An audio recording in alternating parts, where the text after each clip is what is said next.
When people think about the fall of Rome, the same scenes always come to mind: barbarians at the gates, soldiers running away, emperors being poisoned in palaces. But the truth isn't that simple. Empires usually don't collapse because of blows from the outside. They rot from within, and one of the most dangerous parts of that rot is almost always money. Rome fell the same way. Before the sword, the money collapsed. For years, Rome's backbone was a silver coin called the denarius. When it first appeared, it was almost pure silver.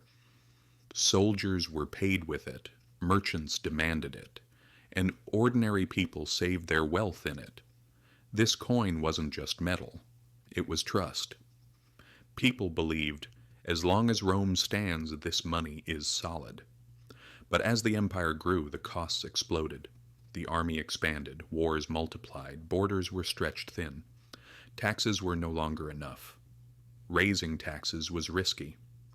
People hate that. So what did they do? The classic move: they played with the money. They kept minting the same coin, but reduced the silver inside it. Under Augustus, the denarius was about 95% silver. A few generations later, it dropped by half. Eventually, there was almost no silver left at all. Shiny on the outside, hollow on the inside. And people weren't stupid. They noticed. So, what happened next? Prices went through the roof. Wheat that once cost 1 coin suddenly cost 10. Soldiers said, "I can't live on this wage," and demanded more pay. Merchants refused the coin and turned to barter. People stopped trusting money.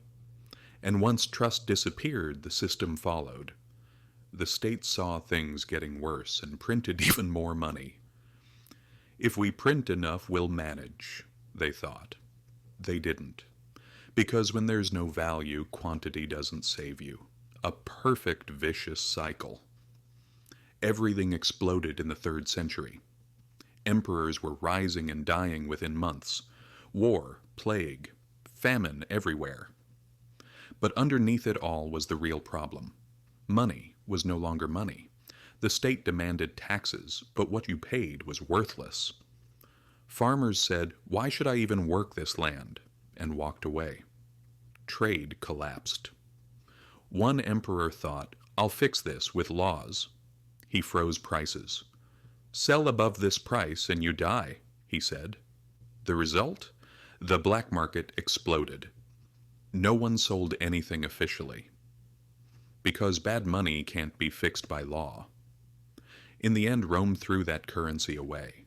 It switched to the gold solidus. It stabilized things a bit, but it was too late. Western Rome was already bleeding out. The money was broken, the army was broken, trust was gone. So what lesson do we take from this? If money breaks, everything breaks. Rome thought it could fool its people. "It looks the same, they won't notice," they said. Governments today do the same thing. They print paper, inflate debt, quietly drain people's pockets through inflation, and call it growth.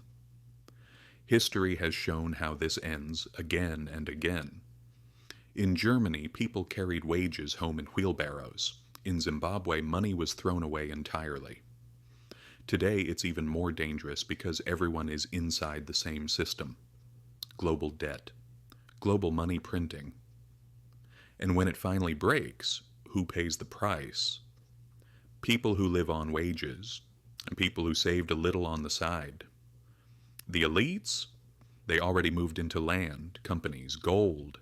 So the lesson from Rome is simple and brutal. Inflation is not an accident. It's policy. Money is not sacred.